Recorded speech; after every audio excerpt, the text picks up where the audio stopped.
Good evening, everyone. Welcome to the Strand Group at King's College London.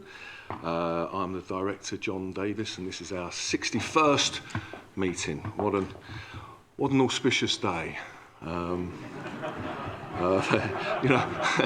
been accused of being able to, plan things before, but never quite like this.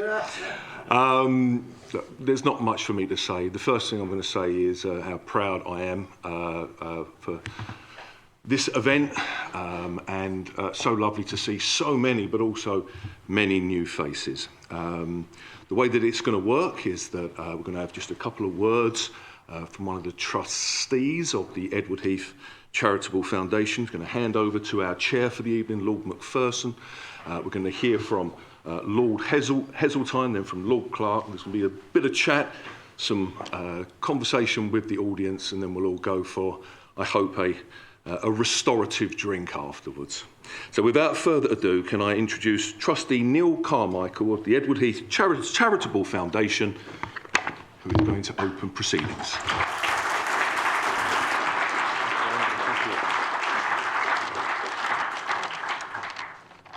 Well, thank you very much, John. It's a great pleasure to be here.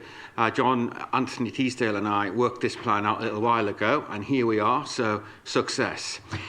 Success because it's, as John has said, very timely. Success because it hits the nail on the head about the issues which I personally think, and many of us in this room will think, are important. And that is, of course, the circumstances and future around Brexit. The Edward Heath Charitable Foundation has organised these lectures. We've had 3 already.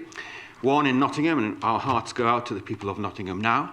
One in Newcastle and one in Edinburgh. And here we are in London at KCL. These lectures have 3 purposes.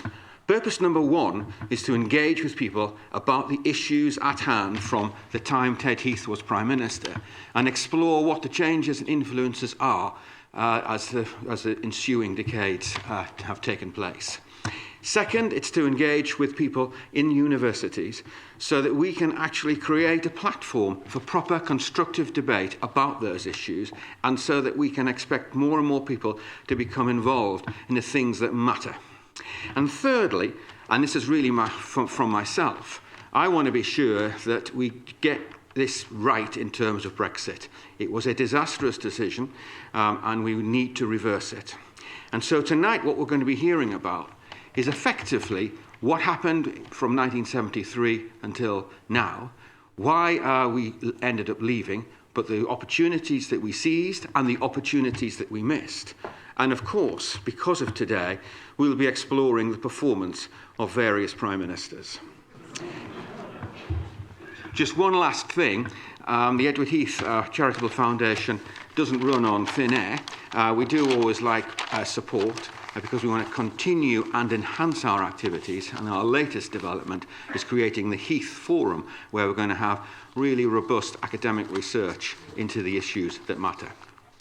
Okay, well, welcome to you all, and now it's a pleasure to introduce Lord Macpherson.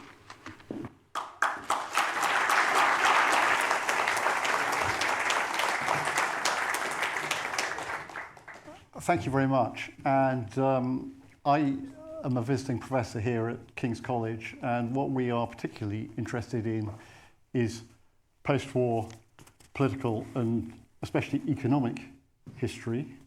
So I hope we won't spend too much time on the present today, interesting though it is.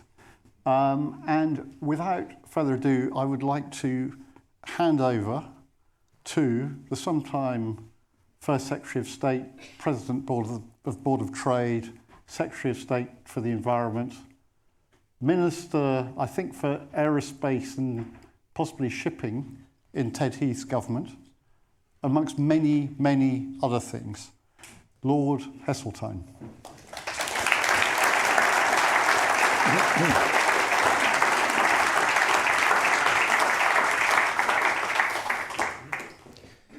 Well, thank you. And can you hear me at the back?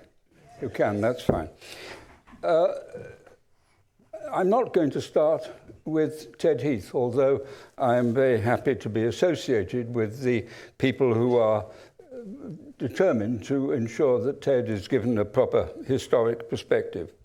I'm going to start with my earliest memories, because they are actually the memories of someone who listened to Neville Chamberlain announce the declaration of war in September 1939. I was 6, and it is impossible to understand the controversy that surrounds Brexit today and our relationship with Europe unless you start back with an understanding about the history of this country and its relationships with our European neighbours. It's quite difficult to think of anyone with whom we did not, at some stage, indulge in the bloodiest of conflicts. War was the natural resort of politicians who were unable to agree or who simply sought to exploit some advantage that they perceived themselves to have or some prejudice which was running at the time. And so, war, generation after generation of young people sent to die because old people couldn't find a better way of running things. And I remember that very clearly. I remember being in Piccadilly Circus the night the war ended, and the delirium of the crowd dancing for joy. It was over, peace. But the Europeans didn't quite see it like that.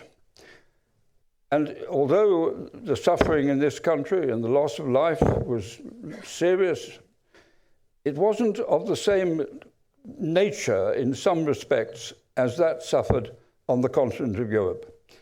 We were never occupied.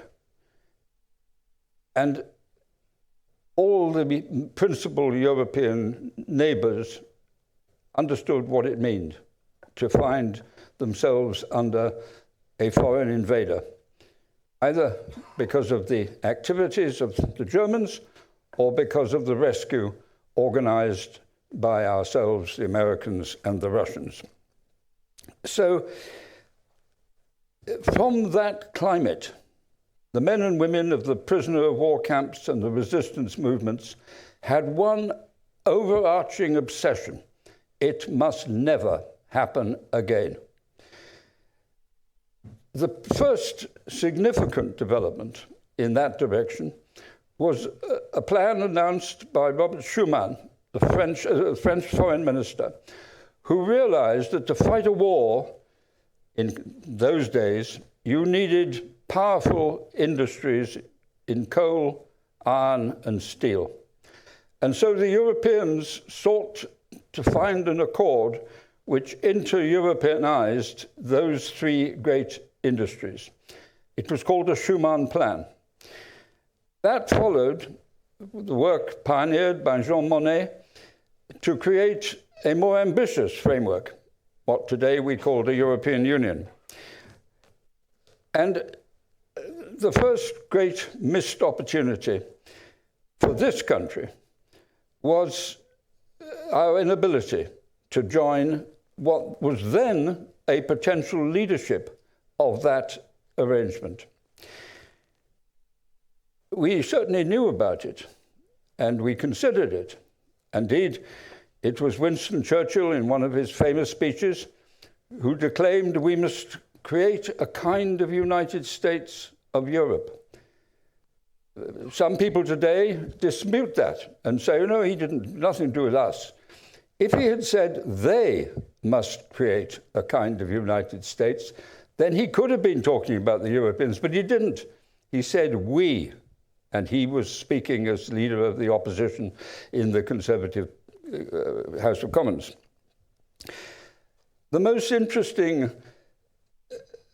memory I have is a tape recording by the BBC undertaken by Michael Charlton. I think it was called In Place of Victory, The Price of Victory, in which he interviewed all the players who took part in the journey that culminated at Messina and laid the foundations of the Treaty of Rome. And the most memorable of the interviews he conducted was with Rab Butler, who you will all know was the great architect of the Conservative recovery after the debacle of 1945.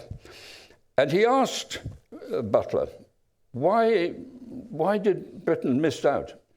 And he produced the familiar arguments, and you have to throw yourself back to 1945. Without us, alone, as Churchill said, for 2 years, there would not have been the platform for the liberation of Europe.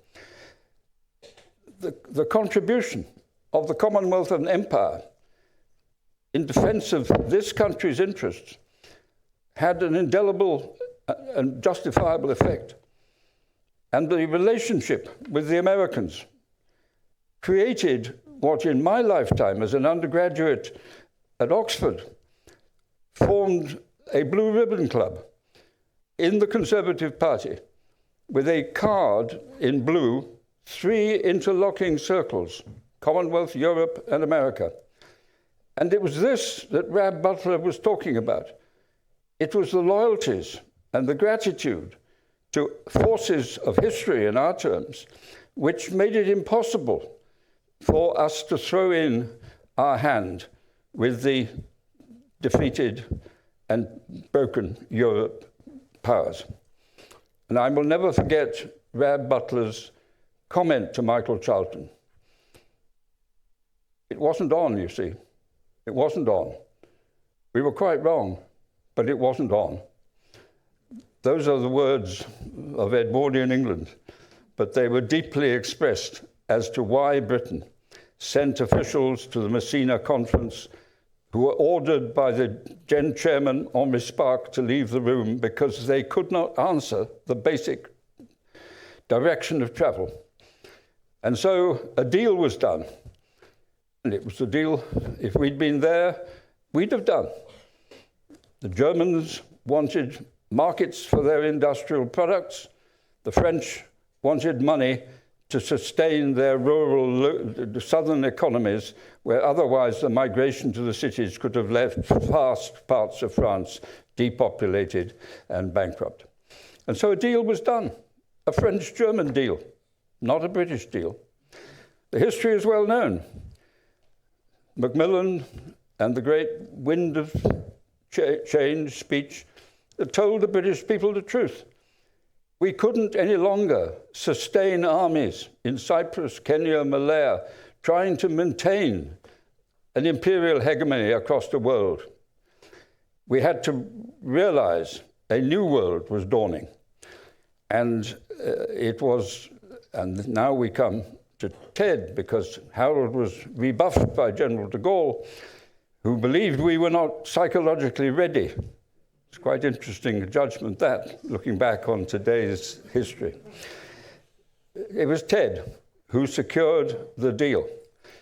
And I worked for Ted. He wasn't an easy man, but he was the future.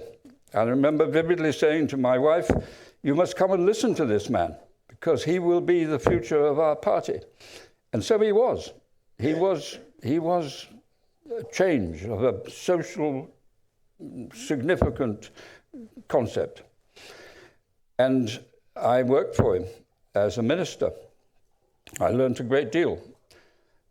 I did learn how not to treat your ministerial teams, I have to say. I remember vividly complaining to Michael Wolff, his principal aide, after a particularly bruising encounter with Ted. I said, he treats me like, he said, join the club, old boy, join the club. He's like that with everyone. And I remember being some years later in the British embassy in Paris with Ted over lunch. He'd long since ceased to be Prime Minister. And the ambassador asked me if I'd be good enough to give him a lift to the airport. And I said, of course. And we got in the car, the Faubourg Saint-Honoré, and I did what any of you would have done. I engaged this gentleman in conversation. And the replies were various form of grunt. And we'd gone on for 10 minutes, quarter of an hour, when I said, Michael, this is ridiculous. you are a deputy prime minister. This guy is just bloody rude. And so I thought, well, I'm sod this. I'm not any longer going to put up with this. So I too sat in silence. And we got halfway to the Charles de Gaulle airport. Before he opens up, he couldn't stop. He just, the language flowed. And he was this curious person. And any of us who ever went to his home in Salisbury know that at home he was totally relaxed and very convivial and good company. But Ted was not an easy man. But he was a man of integrity and hard work, and in my view, saw the way Britain had to adjust its historic postures. And he was, for my generation, a most welcome leader. Curious enough, the next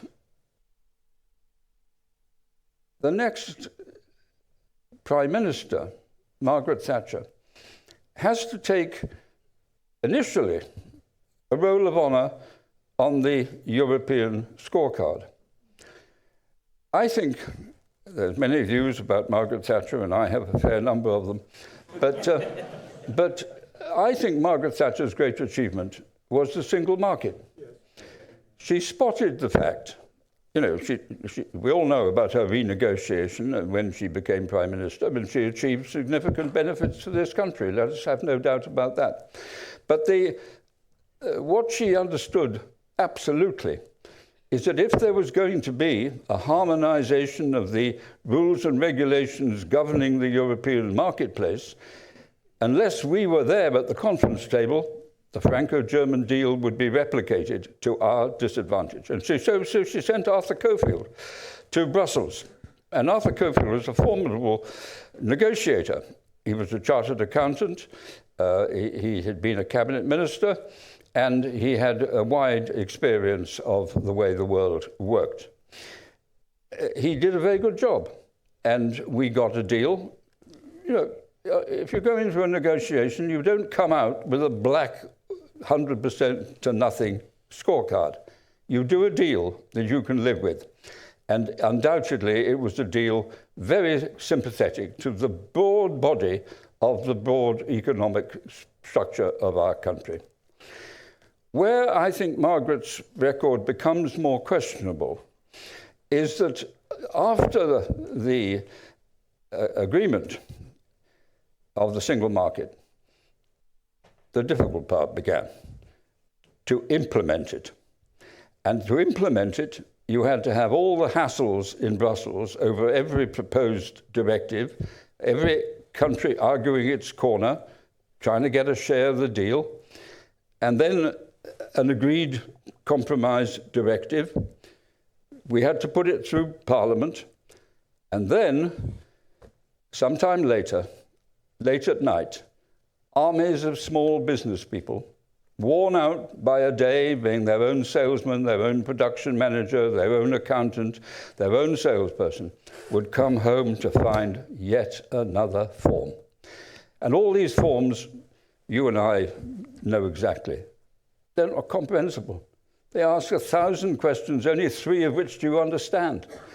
And so the easy, and of course the populist press was onto it like a flash, the easy thing was to start pointing to them, civil servants, Brussels, anybody who could carry the blame.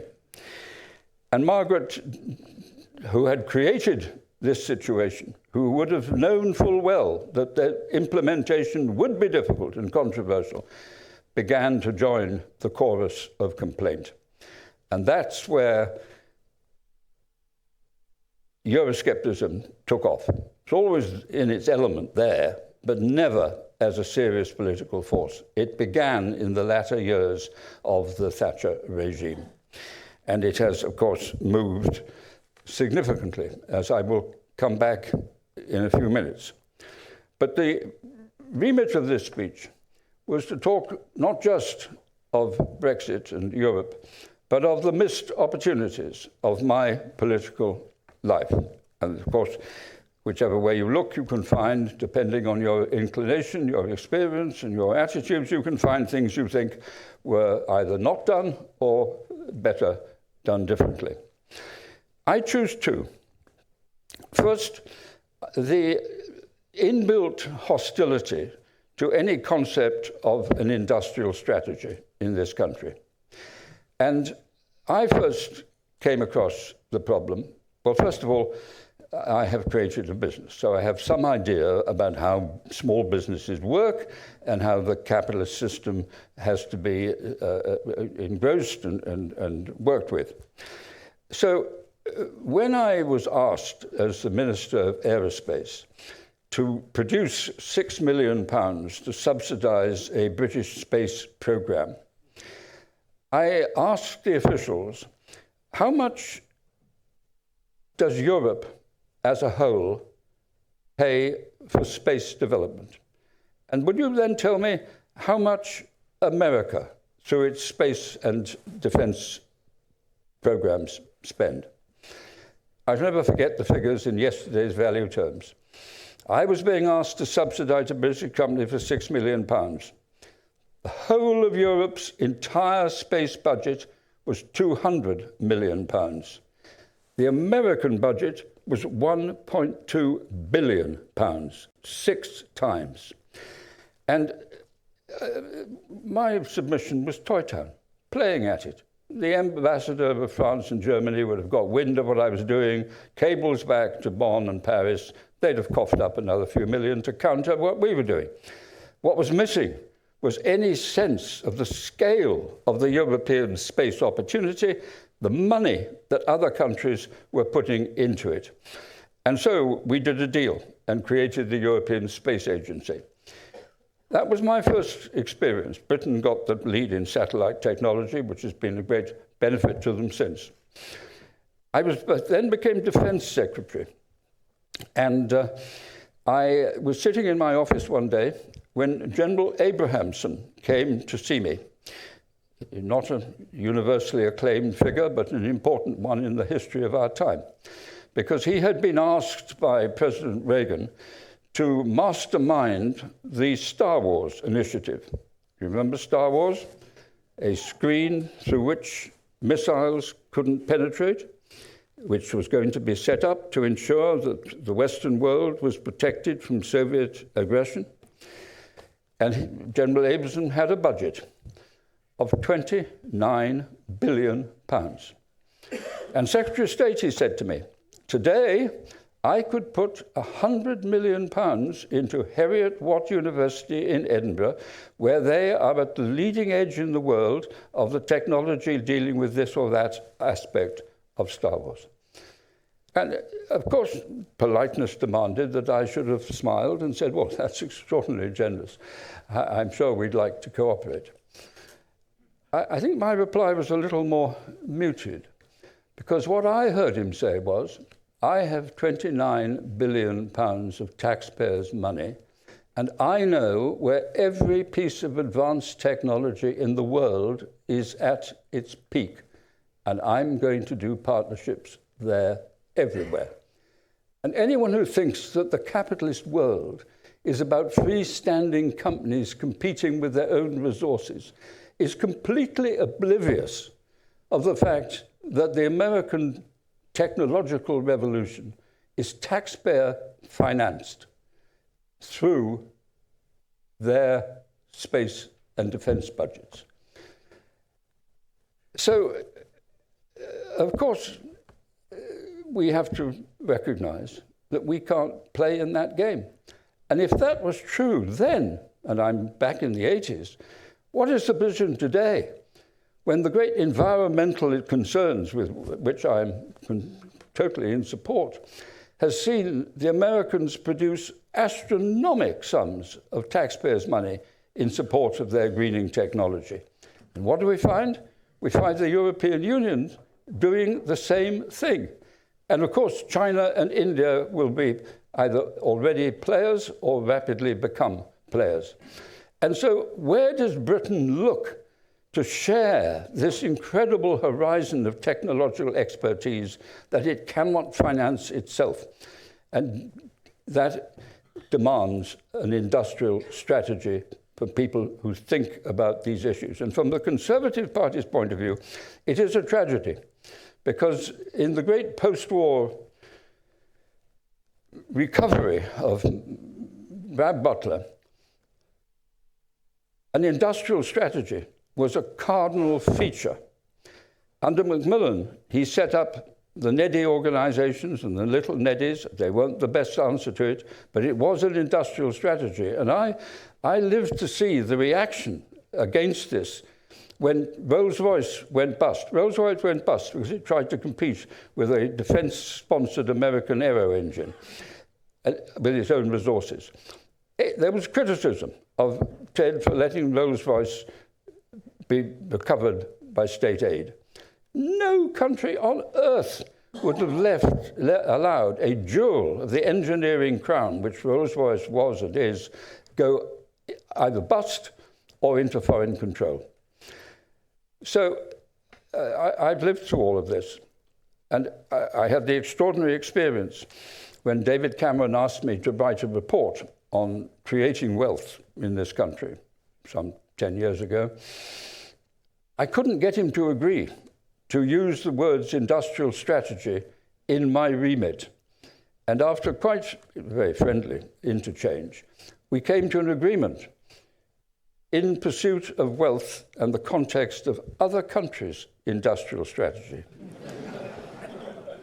2 or 3 years later, in the basement of the Department of Trade and Industry, there was a poster, Our Industrial Strategy. But this division, which I oversimplify, is a cancer at the heart of the Conservative Party and makes it extremely difficult to pursue coherent policies based on a real appraisal of Britain's strengths and weaknesses. When I became president of the Board of Trade, my first question, what is our industrial strategy? Secretary of State, we are not allowed to use those words. So one minister, one policy, another minister, a total reverse of the policy. You cannot run an industrial economy on that basis. So that's my first missed opportunity. My second missed opportunity is the centralization of the way we run this country. London is a gathering of ministerial power groups, each with a specific function. And you all know what they are: teaching, transport, housing, health, law and order, whatever it is. And there is no coordinating process looking at the locality interests of the various economies that make up this country. In 1968, a report was published by Mr. Redcliffe Maud, which looked at the 1,300 local authorities with which it was then necessary to govern this country. And don't be aghast at that, because those authorities, over history, came to existence because the only means of communication was foot or horse. And so you had to have local authorities very close to where people were. By the time Redcliffe Maud did his analysis, well, we had trains, we had cars, we had radio, etc., etc.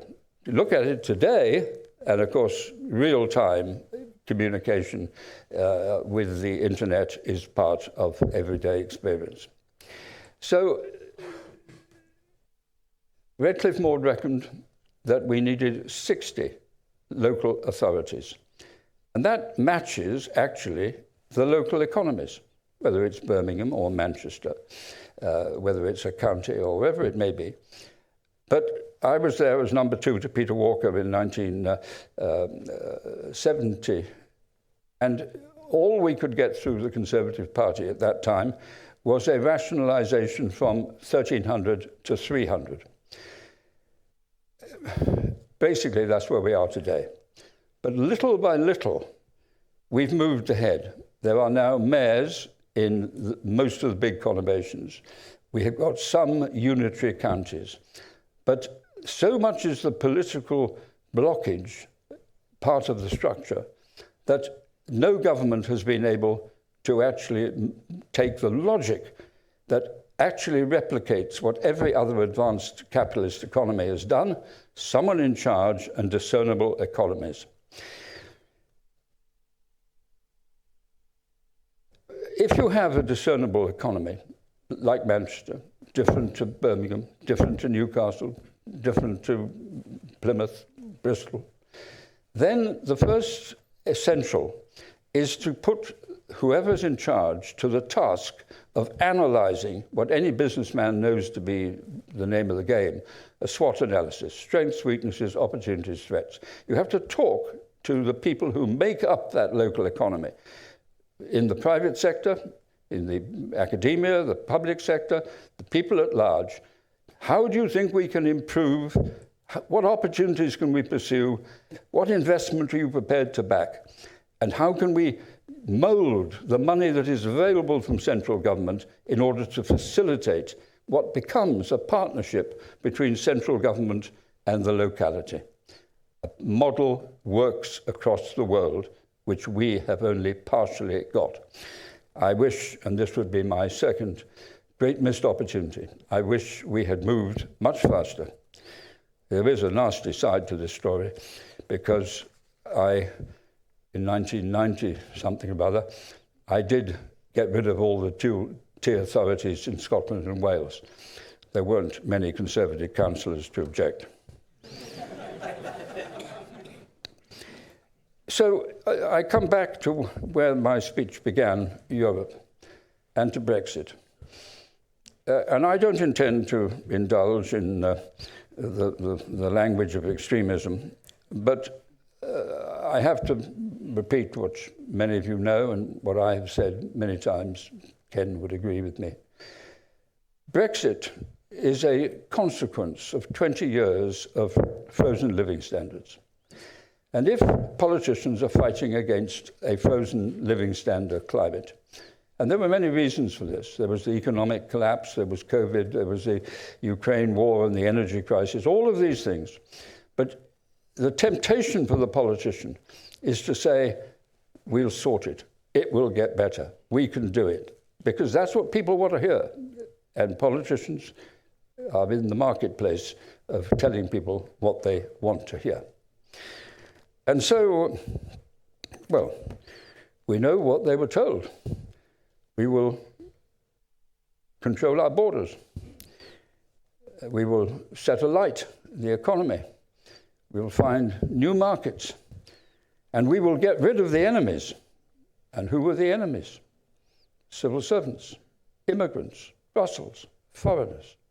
It's all too easy. It's all too popular. It all strikes that uncomfortable feeling that most of us would be honest enough to know it exists, about the unfamiliar. Well, we now have some idea about how that all worked out. And the control of the borders, well, I think we've now got a record number of immigrants in this country. And what we've also got is a desperate shortage of skilled people in field after field, public sector, private sector, you name it. You ask the questions and people will tell you that they cannot fulfill their order books or do their job properly or avoid the queues because they can't get the people.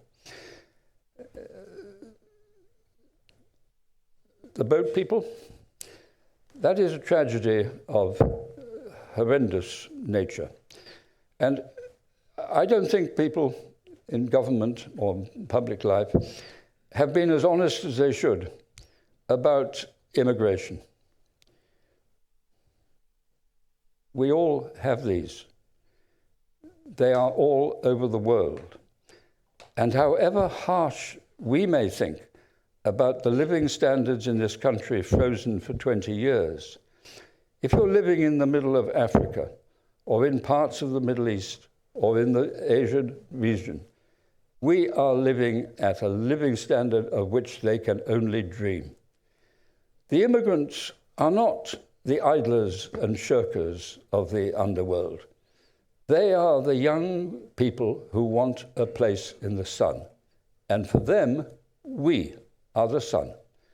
And it's going to get worse as the public awareness and public education of the differentials becomes more evident, and as global warming forces seaside populations to migrate one way or another because their homes will be underwater. And there is only one, in my view, defensible and moral solution to immigration. And that is a Marshall Plan equivalent to what the Americans did after the Second World War. Of course, we have to control our borders. But we can't, as has patently been demonstrated. So we have to do it in conjunction with Europe. And the only way that Europe will be able to do it is actually, as the French have just announced with Tunisia, is to have a border, but to come to a deal with the countries from which the immigrants are coming in order to create the conditions in their country which will make them feel that there is a place in the sun for them where they are living, rather than take the risky and uncomfortable journey to try and come here. And that is the only way I can see in which there's a ghost of a chance to be able to justify what we're doing and to deal with the problem as it actually exists. The new world of trade deals. Oh, that's wonderful. All these countries queuing up to offer us better deals than we had with the European Union. Well, who wouldn't buy that? Except all those other countries. And there is only one deal that isn't just a replica of what we had with the European Union, and that is Australia and New Zealand and agriculture. Even the minister who negotiated it has admitted that it's not good for Britain, and so damaging is it to our farming community that they have announced the implementation of it so it doesn't happen until after the next general election. The clearest indication that the government knows how bad the deal is and is a reflection of their desperate need to sign something, anything, to be able to say that they were creating new opportunities. But let's just talk. As I said, I am a businessman. Now, I have created companies quite extensively across the world. If you're in the service industries, you can do it. I've done it. You just go there, you employ some people, and you start developing whatever the service industry is that you are good at or interested in. And how do you do that? Well, you employ a lot more local people.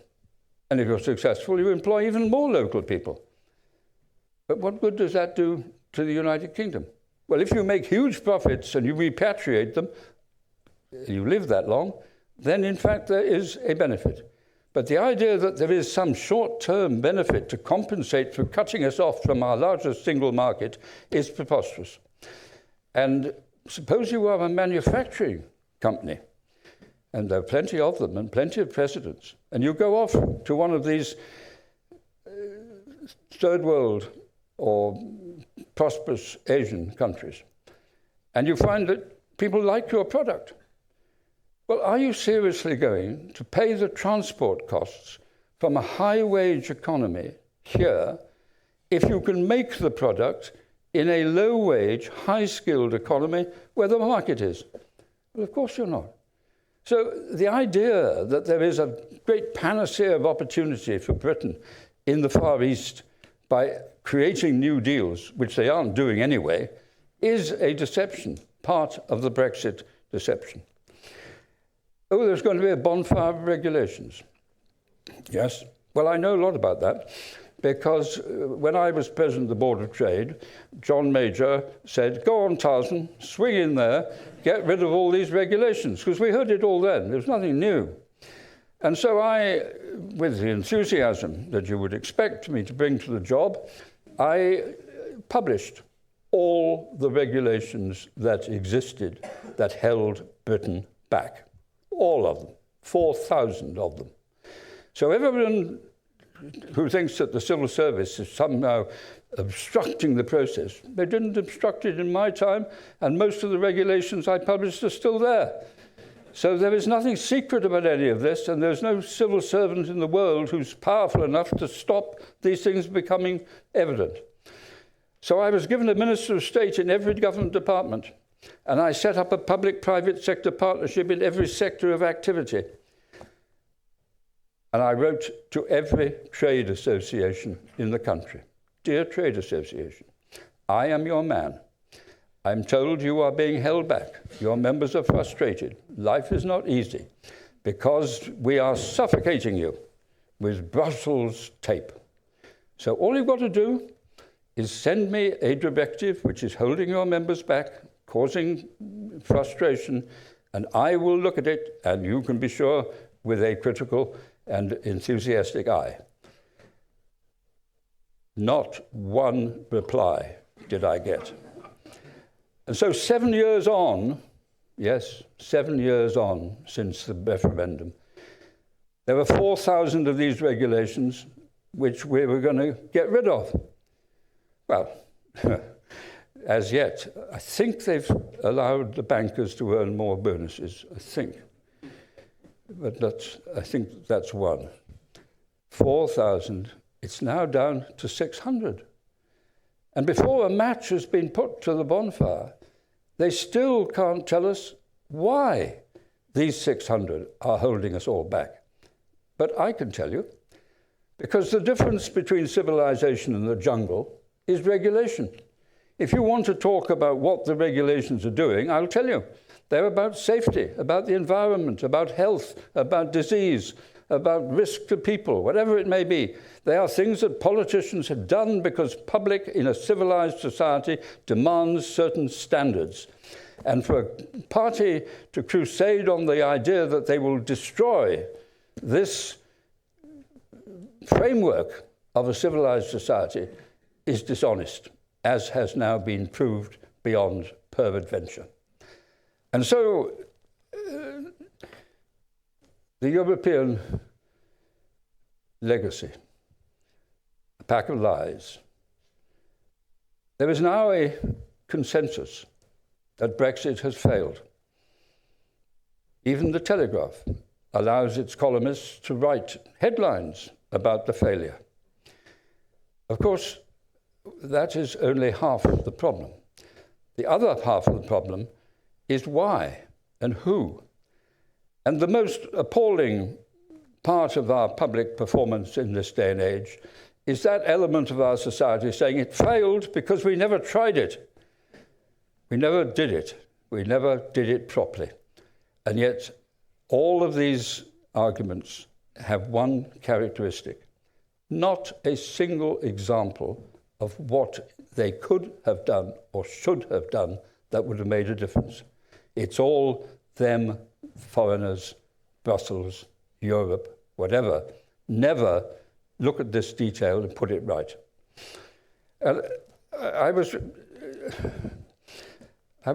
interested to see in the Daily Telegraph, I think 3 days ago, the plight of the British jam makers. Now, you could react by saying, what on earth? He's talking about jam makers. We're talking about great history and great events. Well, the reason why I talk about the jam makers is because they are, I read about it in the Daily Telegraph.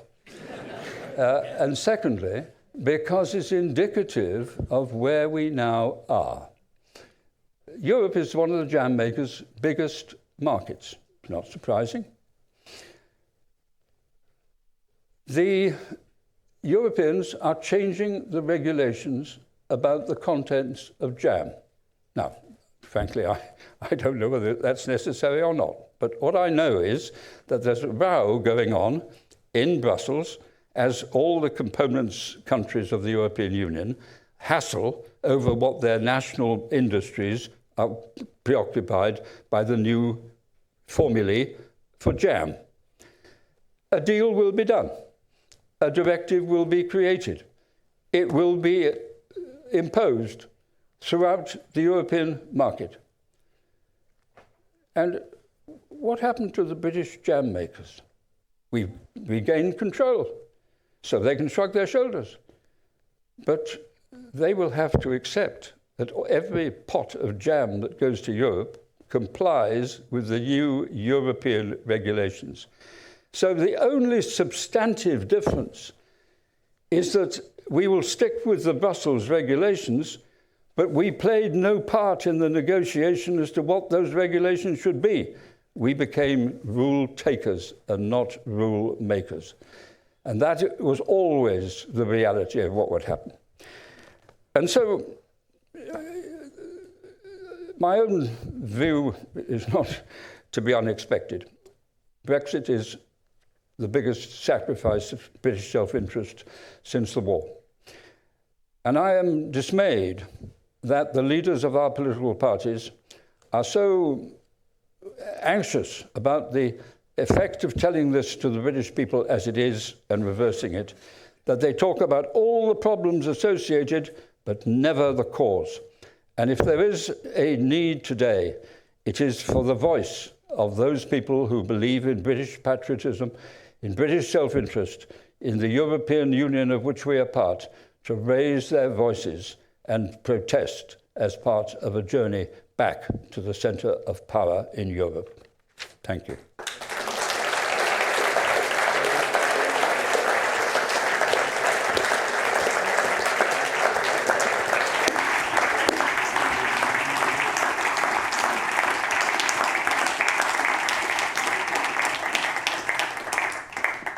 So Ken, you're here as discussant.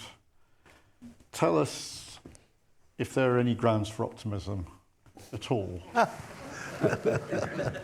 Can I say, I can't add much to what Michael said about the history of the thing. And, as is often the case, he's not said anything that I disagreed with, so we have rather a narrow range of opinion on this at the moment. Well, the thought that occurred to me, listening to it all, history which I was about as well for a great deal of the time. He's a few years ahead of me. But the great thing about the European issue is it split both the major parties in this country throughout my entire political career. I was first elected in 1970 when Michael was already a rising star. He came and campaigned for me when I'd finally got myself a winnable seat to actually get elected for, as opposed to the rather entertaining ones I'd fought before. I had become a conservative when I was a student, and the desire to join Europe was one of the things that most enthused me. My first parliamentary party conference was when I was a student, and Harold Macmillan had just made our first application to join the European Union, or the European Community as it then was. And this was hugely controversial. And the conference at Llandudno, the only one ever held at Llandudno, was divided by it. And keen young lads like John Gummer and myself were wandering around with a little yes badges on our lapels, because the Tory party, the mass membership Tory party of those days, was deeply divided. The parliamentary party was. Probably the bulk of the paid-up membership was quite against this getting involved with these countries we'd already defeated in the war. And it's gone on ever since. The Labour Party was always first instinctively against joining at all, but once it began through the Gateskill wing to acquire an interest in Europe, it remained to this day totally divided.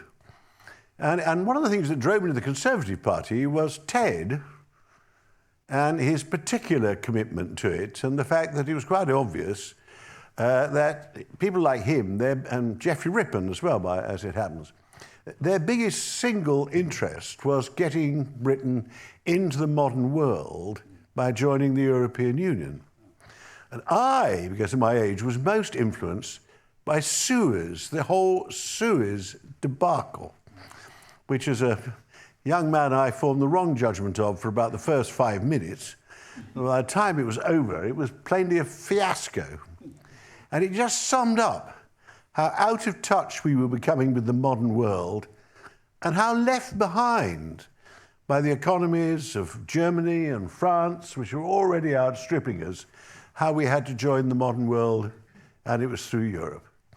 And when I got to Parliament, the divisions were there.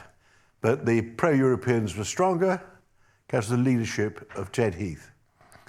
I remember some of my older colleagues denouncing my hero Ian MacLeod to me, giving away the empire, should never be forgiven, allowing all those people in Africa to get away from the benign effects of British rule. We should have fought on, and their reaction to Europe was predictable. To my utter delight, I ceased to be PPS to Geoffrey Howe, who, as attorney, was drafting the European Union bill, and we started the debates on it. I was put into the Whip's office and asked to take a particular interest in the European Union bill, Community Bill, which was taking us into the European Union. And that just underlined that the Conservative Party was deeply divided. It wasn't whipping to get all but a handful out. There was a big anti-European minority. We'd had an enormous majority on second reading. That was because the Jenkinsites had defied the leadership of the Labour Party and voted with us. Throughout the actual committee stage, which in those days meant filibustering, all-night sittings, week in, week out, really, certainly if you're a whip, pretty well living in the House of Commons, we had to depend on Labour members abstaining in sufficient numbers to give us a majority over the followers of the official Labour line and our Powlite-led anti-Europeans. And one of my jobs was to negotiate with a junior Labour member whose name escapes me, as all names do for a moment. He became a peer, as I did eventually, not too long ago.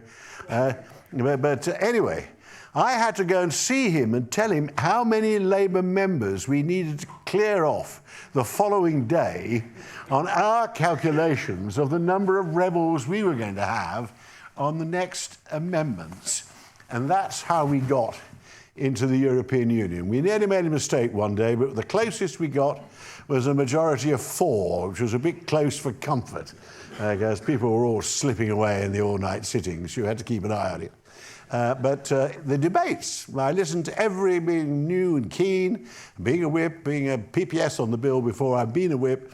I sat and listened to all these hours of debate, and the two most eloquent voices in the House of Commons in opposition to the whole project, and they were both brilliantly eloquent, were Enoch Powell and Michael Foot, who really gave us quite a fight, quite a tall order to get in.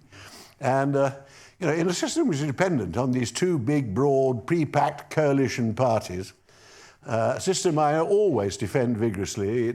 We all know it's created by our electoral system. It's all falling apart now. It's getting polarised. And you had these big pre-packed coalitions in which the moderate left in the end usually dominated the Labour Party and the moderate right usually dominate the Conservative Party. A splendid system. Worked for everything except for Europe. Europe became embittered in the Conservative Party with the fall of Margaret Thatcher. Now, I'm sitting with my old friend and colleague here who was deeply involved in the fall of Margaret Thatcher, and once he'd made his stand and made it quite clear that she'd lost the confidence of about half the parliamentary party, I played a modest part myself in getting across to her that she had been defeated, she had to go. It's my lifelong regret that I thought I couldn't possibly vote for Michael the second time. I'd voted for her the first time, thought I'd been in her cabinet all this time and did disloyal. But I should have voted for Michael, but I thought he'll divide the party. Had I known how ferociously the party was going to be divided from that day onwards, I'd have given the chance of a man I would dearly have wished to see Prime Minister of this country. But there we were. It was not to be. But the fall of Margaret was combined. It created a bitterness, a polarised divide inside the party. her worst friends surrounded her and her declining years persuaded her it had all been a European plot. It had nothing to do with it. She wasn't. I never heard Margaret, and I saw a lot of Margarets, worked with her, was on her front bench from beginning to end of her time. She never expressed any opinion about leaving the European Union. She was one of these people who was in favour of an economic union. She thought it all was a great free trade thing, hence her triumph for the single market. Politically, she was against it. Jacques Delors was planning a superstate, all this rubbish. But on balance, she had enthusiastically been pro-European, except when she had difficult meetings with Helmut Kohl and Jacques Delors, all the way through her life. But she was persuaded in the end it was all a European plot. And from then on, it's been a bitter divide in our party. And Jeremy Corbyn, one of the most ferocious Eurosceptics I've ever known in British politics, when he won the leadership of the Labour Party, rather compounded the problems for the Labour movement for a time as well. Brexit might eventually have a unifying effect. We've actually left the European Union. The disaster has occurred.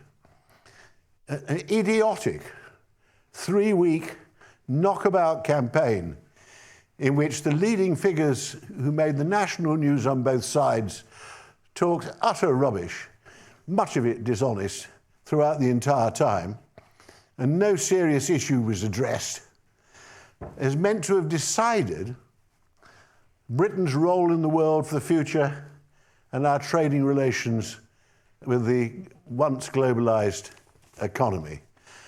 It might eventually be reversed. I'm not as convinced that it's likely to be reversed in the near future.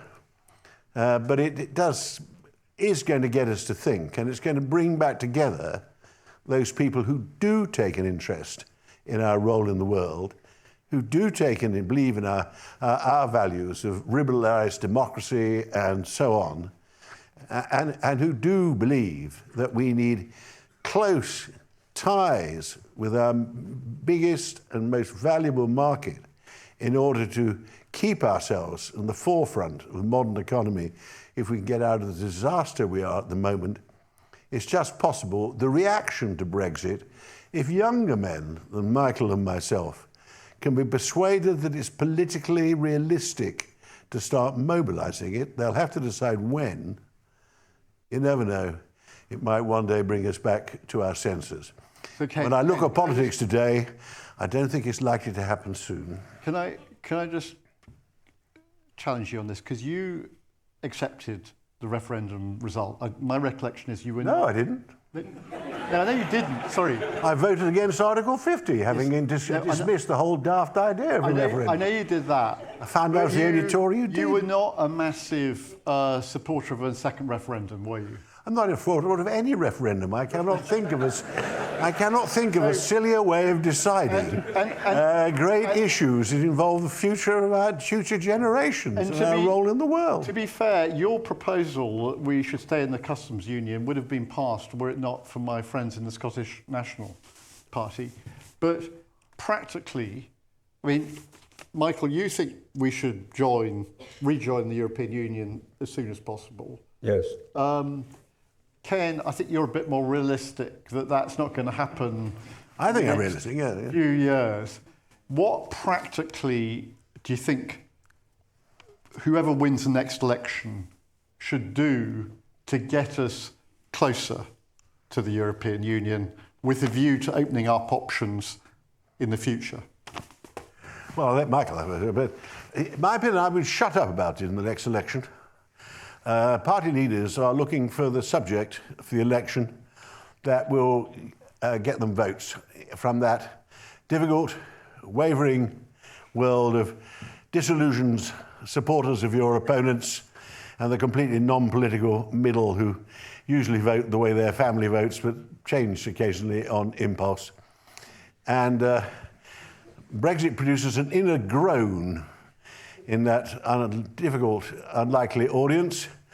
And if I was either a leading member of the Labour Party or a meaning member of the Conservative Party, I would decide that Brexit was not a subject to get into in the run-up to the election. I hope I would be doing some very careful preparation for what policy would be.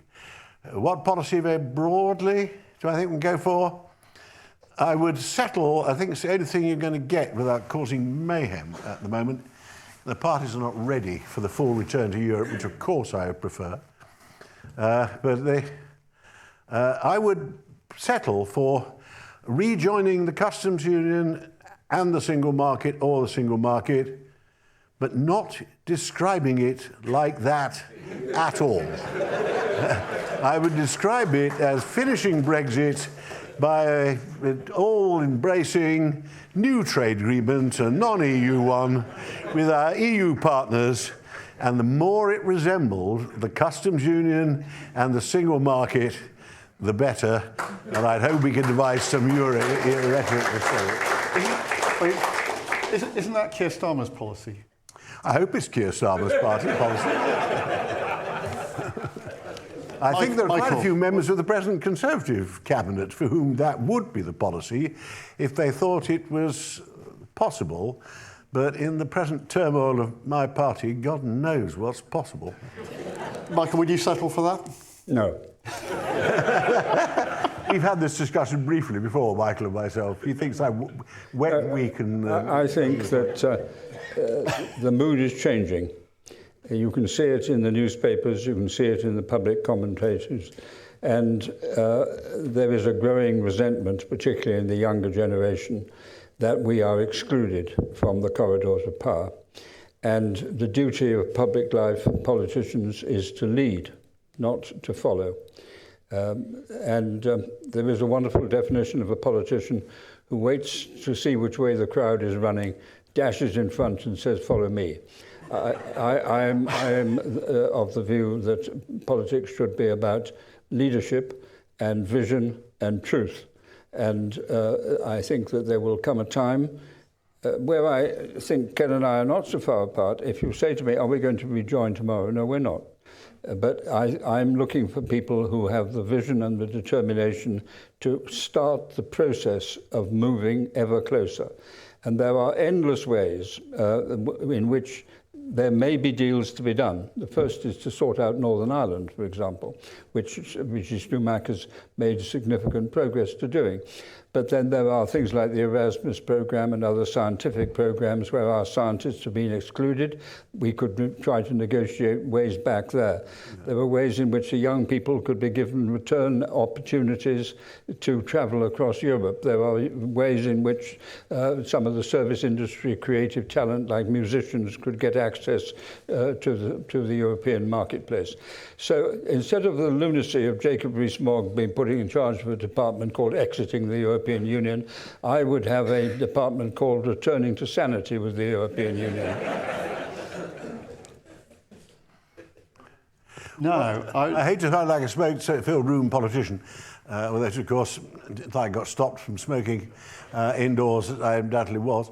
But I don't mind pro-European arguments. I use them myself, but it does require timing, salesmanship, presentation are political skills you have to apply to it. And I think you can just find yourself a voice in the wilderness if you don't actually think, how's the best way of positioning my arguments in favour of going on to our destination?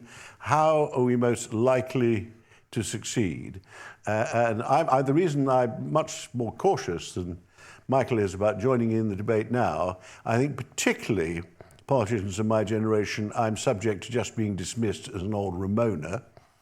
I'm also worried by the particular mood of the public at the moment, which is ferociously anti-establishment and contemptuous of the political world.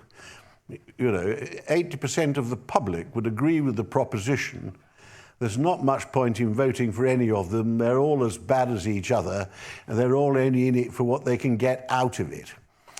That mood was beginning and was actually one of the things that produced the Brexit result, when all the political parties, apart from UKIP, were pro remaining in the European Union. That in some of the red wall places in the North Midlands and the North where I found myself campaigning, that in itself was a damn good reason for voting for Brexit. That has not gone away. It's being fed by the mad events of the last couple of days, for heaven's sake.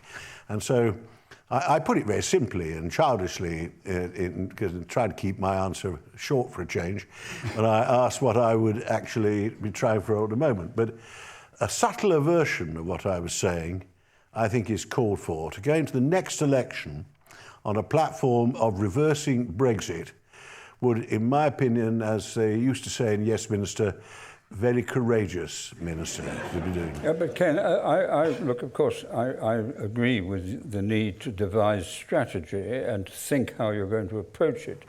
But I think that all the things I listed a few minutes ago are politically desirable and politically saleable. But you have to be prepared to get out and say it. And I agree with you entirely that there is a disenchantment with the body politic, but that's because no one is actually telling them the hard truth about Britain's position. And I think that there is a need to do that. You won't achieve a miracle overnight, but unless you have the courage to get out there and give people the confidence that you know what you're talking about and the detailed arguments to back it up, well, you don't start the journey. How can you ever end it? Another argument, Michael, is do you think the EU would fall over themselves with delight about a fresh United Kingdom application at the moment? No. I think it's going to take some time, and it's a task we should embark upon as rapidly as possible. I think Rishi's trying. We have got to reacquire the trust and confidence of our European partners and persuade them they're not going back to a period where the British are, for an increasing proportion of the time, a bloody nuisance, which is what we were before Brexit finally this came. is exactly what I said. So hence, let's start with the trade deal first. We have a whole range of positive policies we can work with the Europeans to... Erasmus, all that, I agree. And I do all that. There was one I didn't mention, and that is defence cooperation, where we have very great strengths. Well, we're doing that without telling anybody. It's very good. Yes, but that makes the point. We should tell them, because people understand that. But the immigration issue, which is running all through Europe, you cannot deal with it as a nation state. But the individuals coming across the Channel, they are a tiny fraction of the immigrants going into France. And if you were French, can you think of a single argument that you would use to stop immigrants you don't want going to Britain? So, I mean, these are not French people who are coming here. These are immigrants who are illegally in France, using it as a transit camp. So, an imaginative European policy to deal with immigration, I think, could be very popular in Europe and build a great deal of trust, because that would show Britain as a positive unit in Europe as opposed to just a bellyacre on the fringe. Right, I want some questions, because otherwise we're not going to get a chance. And I'm going to take two questions, because I've got a feeling the answers might be quite long. I'll start with my old friend Ed Balls, and then you, sir. Thank you. So, Michael talked about the divisions in the Conservative Party. Ken, though, reminds us that Labour has been very divided. In fact, it was Labour in the Ted Heath period which was more divided, hence Wilson calling a 75 referendum. There was, the last time we were in this room, we were discussing the Blair Brown documentary from the BBC. Didn't really focus on the European issue. But I can remember the two of you, with Charles Kennedy and Tony Blair and Gordon Brown, in I think 1999 at that new cinema on the South Bank, launching the pro-European campaign. And I wondered what you think of the leadership of Tony Blair and Gordon Brown in that period, when they had a large majority. Did they fail to lead on the question of Europe? Did they fail to win the argument in that period when they had a chance? And how much do you think the decision not to join the single currency, the euro, contributed to not winning that argument? And you? My question is an awful lot easier than that one. As a former member of the Young Conservatives of the 1970s,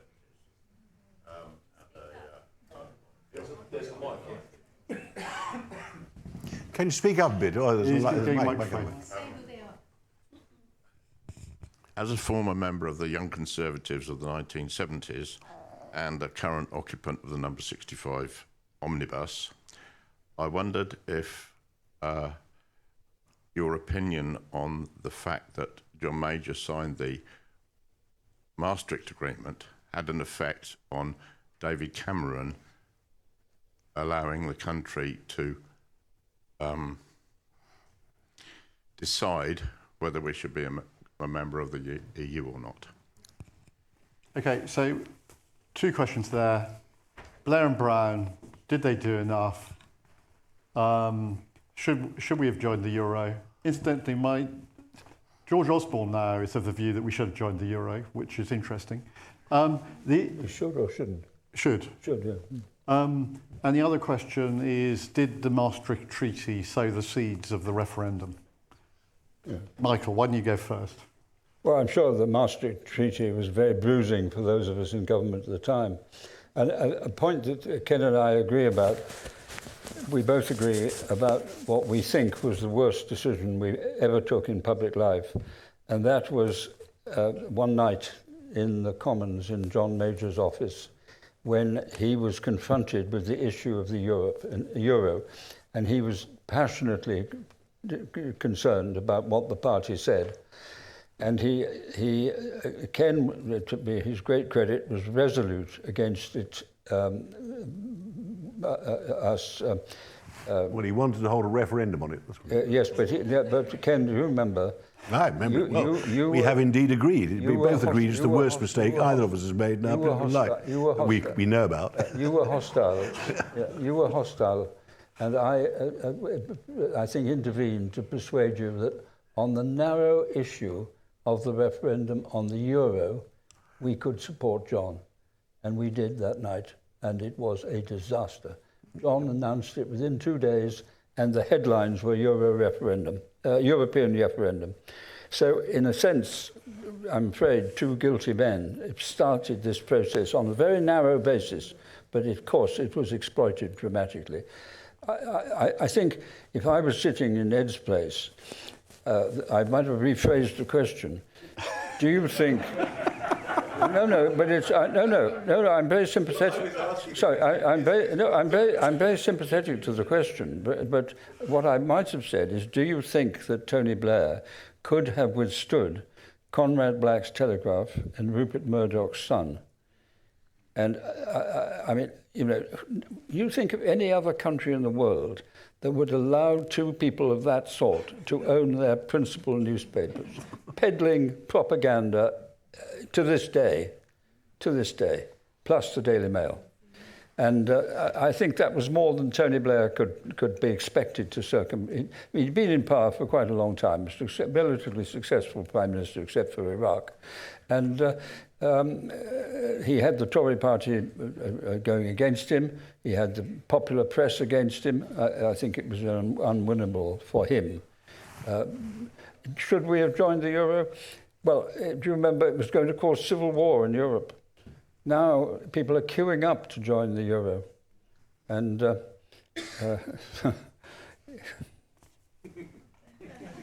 I'd have no problem. You see, the pound is a Roman import. It was called a punt when they brought it here. So I don't have any problems in settling the disciplines of the European community. If you have a group of bankers in Germany, the chances are you'll be as well run as having a group of bankers here. Anything I can? Yeah, well, firstly, I am totally in favour of joining the single currency, but it's a difficult and complicated process to do so. But in principle, it's essential conjunction with the single market. I was always in favour of the single currency. I was always in favour of the single market. I'm a free marketeer. And the whole point of the single market is you can't have the free flow of goods and people and services if you've got 28 different sets of regulatory standards. And as Michael was saying earlier, every time we change one of our standards in the new spirit of asserting our sovereignty, we're creating a potential new trade barrier.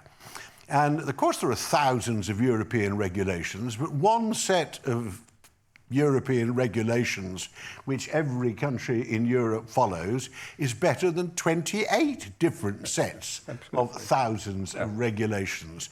Now, we got the single regulations. Arthur Cofield put thousands a week into place when he started. What we still had was the problem of highly volatile exchange rates.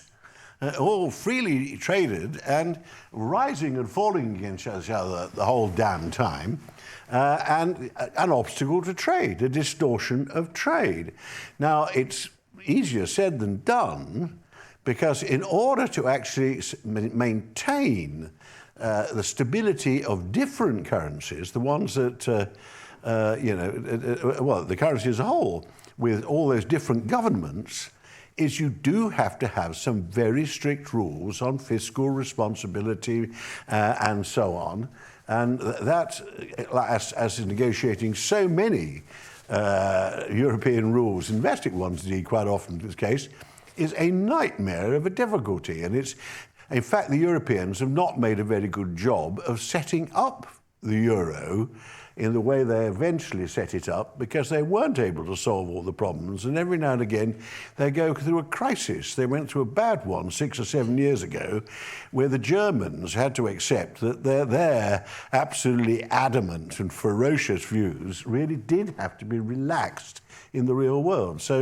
But one day, in an ideal world, if politics was so simple as to going out and giving a lead and just advocating what you think is a blissful, ideal world for your constituents, then I would be in favour of joining the single market with a single currency and joining the euro. But I continue to say that a certain tactical sense of timing, the openness of the public to such an argument, it does pay to be subtle sometimes and perhaps put those kind of aspirations on one side when we're all having a ludicrous argument about people lying over parties in Downing Street, and it's not improving the atmosphere or the background for an election in 12 months' time. Now, I've given a long answer, which I set off telling myself not to. And I think we've got time for a couple more questions. Sorry, I've forgotten the second question. Maastricht. Maastricht was disastrous. All I was saying, I think you're both agreed on Maastricht was a good treaty, but it reason it caused such a bitter and destructive argument was what I was saying. It followed the fall of Margaret Thatcher. So all kinds of right-wing Tories, particularly, who wouldn't have taken the faintest interest in such tedious detail in any normal time, saw this as symbolic. This was the future of their party, the philosophy they'd staked their lives on, was all at stake in obscure clauses being debated through the night on the Maastricht Treaty. Okay, so look, question there for one microphone, and at the very back, the top right, your question. Thank you. I wonder if you could perhaps give us your views on some of the fundamentals that mean either is it England or is it Britain is sort of fundamentally divided, and is there anything we can do about shifting that fundamental divide one way or another, and if so, what? First question, British divisions. At the top. Thank you very much. My name is Praveen Moman. I'm connected to various ancien regimes that I cannot mention, including having worked for Michael Heseltine in 1986 and for Arthur Cofield. And I don't normally mention this in polite company. Michael and Kenneth obviously have given very clear answers of what happened. But maybe I would differ slightly with one or two interpretations. As you know, 1979 was a big change in Britain with Margaret Thatcher being elected, and of course the direct elections for the first time to the European Parliament. Following that, there was big pressure for the internal market with people like the Kangaroo Group and industry like Bos Ferranti, which we still used to have in those days, pushing for that market. And suddenly there was a big move. And by 85, of course, Jacques Delors was appointed and Arthur Cockfield was appointed to push that through with the support of Mrs. Thatcher and the cabinet. But that honeymoon period lasted a very short time. By 1988, after the Single European Act, Mrs. Thatcher gave the Bruges speech and reverted again to talking about a Europe of nation states. Isn't that when the division really started? And can that division really end, given how long it's been going on for? Okay, so those two questions have a relationship. You know, one is this country inevitably going to be divided? And did the division, at least on Europe, start in 1989? Who wants to go first? Michael. Well, I think I answered the question about 1989. It was the implementation of the single market and the effect on the form filling that came and the changes that exacerbated. As Ken said, there was always controversy, but that was when the popular press really fanned the situation. I certainly believe it was a critical time and part of the excuse that led to the referendum. And what was the other question? But is it inevitable that this country is going to be split down the middle? Well, it's not. Nothing is inevitable in politics. It's a question of how politicians respond to the circumstances as they develop. And my own view is quite clear. There is now a desperate need for a pro-European voice to bring the pressures to bear with all the political skills that are necessary, if necessary, standing in constituencies where there are anti-European members of Parliament, doing the reverse of what Nigel Farage did from the Brexit frontiers. This is not a game we're playing. This is the future of our country. And I want to see people with the passion and the belief that, frankly, we are entitled to something better than being a fringe player in the continent of Europe.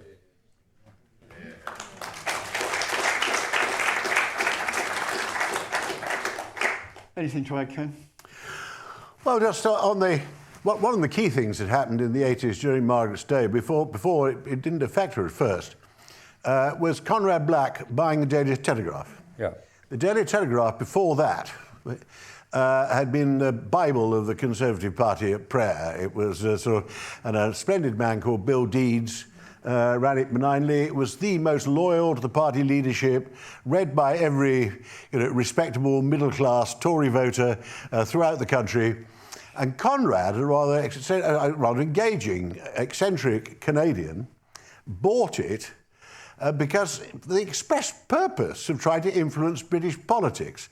Yeah. Conrad had a theory that we should join not all these foreigners who spoke foreign languages on the continent, but we should actually join with the English-speaking nations of the North Atlantic. He wanted us to join NAFTA. I had conversations with Conrad about why he was campaigning like mad, and he had this marvellous theory that so long as you could get rid of the Mexicans, the Canadian difficulty of dealing with a friendly but giant partner would be greatly improved if the United Kingdom, with its supposedly special relationship with the US, saw its future as with Canada and the United States, not with Europe. Now, I won't go on, but he devoted everything in connection with the Daily Telegraph and set off what became the very, very rightward swing. The Mail and the Express had done a bit of that before, but not much. And that became ever more ferocious all the way through. The 1988 episode, I say, Margaret was always more keen on the free trade, free market stuff in Europe. I think the reason Margaret in 88 started going off and going on about United States of Europe was she was treated so badly by Kohl, Mitterrand and Jacques Delors. She hated all three of them, but to be fair, I saw them together. They didn't think much of her, and they treated her with patronising disdain. I'm not sure any of them thought having to deal with a woman was quite the way they had contemplated political life. What was a woman busily arguing with them for? And Helmut tried a bit. Francis Mitterrand ignored her. And Jacques Delors just treated her with lofty disdain as someone he had to tolerate.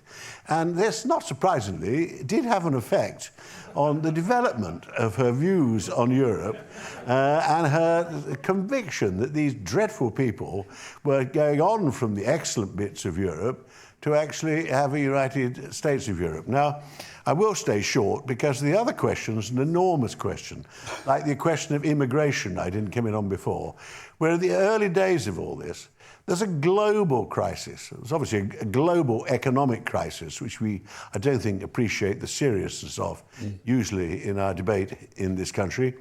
But there's a global crisis of immigration. There are about 110 million people now displaced by a famine, warfare, anarchy, religious divides, and so on. Most of the young men would like to move to a wealthier country where it's easier to settle down and have a better life somewhere else. On the political divide of the question, polarization is taking off in every Western democracy. Yeah. Western democracy's got to be made to work as it's supposed to work. I gave the answer of my generation of politicians a minute ago. Oh, we have organised it marvellously. We have a splendid system which disciplines the public with the voting system. We don't have to argue about coalitions. They're presented with two pre-packed broad coalitions who've tied themselves to a platform, and you have to choose realistically between the one you like best or the one you dislike least, and it gives you stable government. That's almost dead. And the lowest likely result of the next election is a hung parliament. Across Western Europe and the Western world, I don't have to mention, I've tried to keep out of the arguments that Mr. Donald Trump and Mr. Boris Johnson, Vox, Marine Le Pen, Alternative for Deutschland, the huge swings of opinion that take place in countries which ought to have stable voting, in which families always, most people just voted the way their family always voted. That's all dying out. And it's described as populism. It is angry rejection of establishment, intolerance of views that don't suit you and your lifestyle, and a determination to actually simplistically give your support to someone who cheers you up a bit when you hear them and rouses you and says nasty things about the people you don't like, and then you leave the blasted politicians to muddle on as they always do to run the country. It requires the next generation of politicians to produce more people who can actually combine civilized political debate, attempts to lead and persuade public opinion with some charisma, some appeal, some sales ability that isn't just theatrical, larger-than-life knockabout nonsense. And if we're not careful, we're going to have some frightful turnout at some election in one or other of the Western democracies. Indeed, my personal opinion is with Donald Trump in America, we've had some frightful result once already. That he was the most powerful man in the Western world, and it's not impossible he will become the most powerful man in the free world again. But it could happen anywhere. Scandinavian coalitions now have neo-fascist right-wing parties who have to have a seat or two in the government in order to be formed. And I won't go on because it's a wholly separate subject, which I didn't come here expecting to talk about, but it's one that worries me profoundly. And as long as the British merely have a comic cuts version of it in their daily public event, however tragic that may be, perhaps the danger is greater still elsewhere than it is here. But it's pretty serious.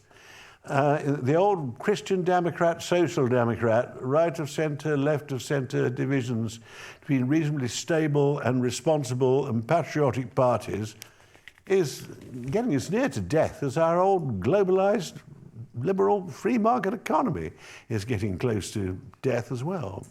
So look, on that very, very optimistic note, I'm afraid we are out of time. This has been a fantastic, historic event here at King's College.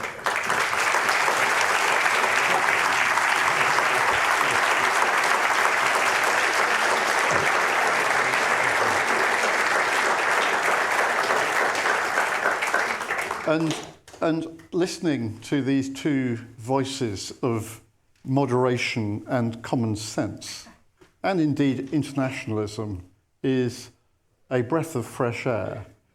But I would argue that the pendulum has already begun to swing. I think the Truss Kwarteng regime represented the peak Jacobinism. And since then, you're just beginning to see a few green shoots emerge as people begin to face up to reality. I agree. So anyway, anybody who's enjoyed this evening, do come back to future Strand Group events. I can't promise we will always have such a stellar cast as tonight, but we will endeavour to keep you interested. So I think a drink now may be served, and we will see you outside. Thank you. Very good. Thank you.